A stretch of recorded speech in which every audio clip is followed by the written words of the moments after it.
29 gas current పథకాల అమలుకు ముహూర్తం. మార్చి నుంచి అర్హులకు విద్యుత్ జీరో బిల్లులు 500 రూపాయలు చెల్లిస్తే సిలిండర్ అందేలా చూడాలి. మంత్రివర్గ ఉపసంఘంతో భేటీలో సీఎం రేవంత్ ఆదేశాలు. సో బేసిక్గా ఈ సిలిండర్ అన్నది మనము పూర్తి డబ్బులు ఆ డీలర్కి ఏజెన్సీకి కడితే వచ్చినటువంటి మనం గ్యాస్ తీసుకొచ్చిన బాయ్కి మనం డబ్బులు కడితే ఆ మిగిలిన సబ్సిడీ అమౌంట్ అనేది మనకు బ్యాంకులో పడేది. సో అట్లయితే ప్రజలకి ఆ ఫీల్ ఉండదని చెప్పి ప్రజలకి ఆ పథకం వచ్చిందన్న ఒక ఆలోచన రాదు అన్న ఉద్దేశంతో ఈ గవర్నమెంట్ ఏం చేస్తుందంటే 500 రూపీస్ డైరెక్ట్గా చెల్లించాలి. ఆ సబ్సిడీ అమౌంట్ని మేము ఆ ఏజెన్సీలకి మిగతా వాళ్ళకి మేము ఇచ్చే ప్రయత్నం ఇస్తాము. సో డైరెక్ట్గా ఇంటికి వచ్చిన సిలిండర్కి 500 రూపాయలు చెల్లిస్తే సరిపోతుంది అనే విధంగా వీళ్ళు ఈ పథకాన్ని రూపొందిస్తున్నట్టుగా కనబడతా ఉన్నది. సో ఇది అమలైన తర్వాత మనం ఎంత గొప్పగా దీన్ని అమలు చేస్తున్నారు, ఎవరెవరికి అమలు చేస్తున్నారు అన్నది మనకి క్లారిటీ వస్తుంది. మార్చి నుంచి అర్హులకు విద్యుత్ జీరో బిల్లులట. మార్చ్ అంటే ఇది ఫిబ్రవరి 23 మార్చి నుంచి అంటే సో ఈ మార్చ్ 1 నుంచి జీరో బిల్లులు ఇస్తారట. దీనికి కూడా రకరకాల గైడ్ లైన్స్ ఉన్నాయి. సో ఈ గైడ్ లైన్స్లో భాగంగా కేవలం 200 యూనిట్ల లోపు కరెంటు వాడే వాళ్లకు మాత్రమే ఇది అర్హులు. దీనికి ఆ 200 యూనిట్లు మరి ఏ లెక్కన తీసుకుంటారు అని అంటే పోయిన సంవత్సరం మీరు వాడిన పవర్ ఏదైతే ఉందో దాన్ని 12 మంత్స్కి యావరేజ్గా తీసుకొని 200 యూనిట్లు మీరు వాడుతున్నారా లేదా అన్నది చెక్ చేసి మీకు ఆ 200 యూనిట్ల వరకు ఉచిత కరెంటుని మీకు అందజేస్తారు.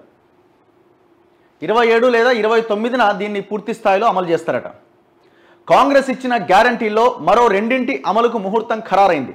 గృహజ్యోతి పథకం కింద ఇళ్లకు ఉచిత విద్యుత్, 500కే గ్యాస్ సిలిండర్ పథకాలను ఈ నెల 27 లేదా 29వ తేదీ నుంచి ప్రారంభించాలని రాష్ట్ర ప్రభుత్వం సూత్రప్రాయంగా నిర్ణయించింది.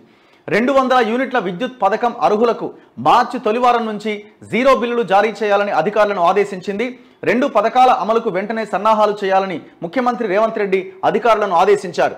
కరెంటు, గ్యాస్ పథకాలపైన గురువారం సచివాలయంలో మంత్రివర్గ ఉపసంఘంతో ముఖ్యమంత్రి భేటీ అయ్యారు. సమావేశంలో ఉప ముఖ్యమంత్రి భట్టి విక్రమార్క, మంత్రులు ఉత్తమ్ కుమార్ రెడ్డి, శ్రీధర్ బాబు, పొంగులేటి శ్రీనివాసరెడ్డి, సీఎం సలహాదారు వేం నరేందర్ రెడ్డితో పాటు ప్రభుత్వ ప్రధాన కార్యదర్శి శాంతికుమారి, ఆర్థిక శాఖ ప్రత్యేక ప్రధాన కార్యదర్శి రామకృష్ణారావు, పౌర సరఫరాల శాఖ commissioner DS Chauhan, Transco Genco CMD Rizvi, CM ముఖ్య కార్యదర్శి శేషాద్రి పాల్గొన్నారు.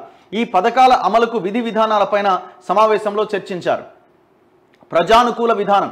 ప్రజాపాలనలో దరఖాస్తు చేసుకున్న వారిలో అర్హులందరికీ 500కే గ్యాస్ సిలిండర్ అందించాలి.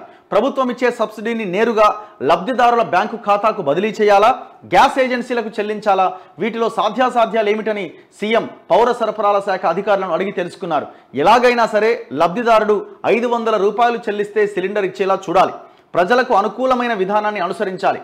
అవసరమైతే గ్యాస్ ఏజెన్సీలతో చర్చించాలి. ఇప్పుడు 21, 23వ తేదీ ఇవాళ ఎప్పుడు చర్చిస్తారు, ఎప్పుడు గైడ్ లైన్స్ వస్తాయి, ఎప్పుడు 27, 29న మీరు అమలు చేయగలుగుతారు ఏమో. మరి ఇది పెద్ద యుద్ధ ప్రాతిపదికన జరిగితే తప్ప ఈ అవకాశం లేదు. మరి చూడాలి, మరి చేస్తారేమో. ప్రభుత్వం తరపున సబ్సిడీ నిధుల్ని వెంటనే వారికి చెల్లించేందుకు ఏర్పాట్లు చేయాలి అని రేవంత్ రెడ్డి అధికారులకు సూచించారు. సవరణలకు అవకాశం. తెల్ల రేషన్ కార్డు ఉండి నెలకు 200 యూనిట్లలోపు విద్యుత్ వాడే వారందరికీ గృహజ్యోతి పథకాన్ని వర్తింపజేయాలని సీఎం స్పష్టం చేశారు. దరఖాస్తుల్లో రేషన్ కార్డు నెంబరు, విద్యుత్ కనెక్షన్ల నెంబర్లను పొరపాటుగా నమోదు చేసిన వారు ఉంటే ఆ వివరాలు సవరించుకునేందుకు అవకాశం కల్పించాలి. విద్యుత్ బిల్లుల వసూలు కేంద్రాలు, సర్వీస్ సెంటర్లలో సవరణ ప్రక్రియను చేపట్టాలి. ఈ విషయం ప్రతి గ్రామంలో ప్రజలందరికీ తెలిసేలా ఫ్లెక్సీల ద్వారా ప్రచారం చేయాలి. తప్పులను సవరించుకున్న వారికి తదుపరి నెల నుంచి ఉచిత విద్యుత్ పథకాన్ని అమలు చేయాలి అని సీఎం ఆదేశించారు. బాగుంది. వైట్ రేషన్ కార్డు వారు ఉన్న వాళ్ళందరికీ మేము అమలు చేస్తాం అని అంటున్నారు. సంతోషం. మీరు ఆల్రెడీ ఒక 2 గ్యారంటీలు అమలు చేస్తూ ఇంకో 2 గ్యారంటీలు అమలు చేయడానికి ముందుకెళ్తున్నారు. బాగుంది. కానీ వైట్ రేషన్ కార్డు లేని వాళ్ళ పరిస్థితి ఏంటి? మరి వాళ్ళు ఎటు పోవాలా? వాళ్ళకి ఎప్పుడు వైట్ రేషన్ కార్డు ఇస్తారు, ఎప్పుడు అమలు చేస్తారు మరి వాళ్ళకి?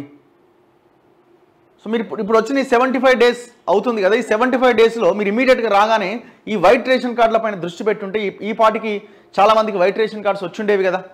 ఆ అర్హులైనటువంటి వైట్ రేషన్ కార్డు లేని వాళ్ళ సిచ్యువేషన్ కూడా మనం ఆలోచించాలి కదా.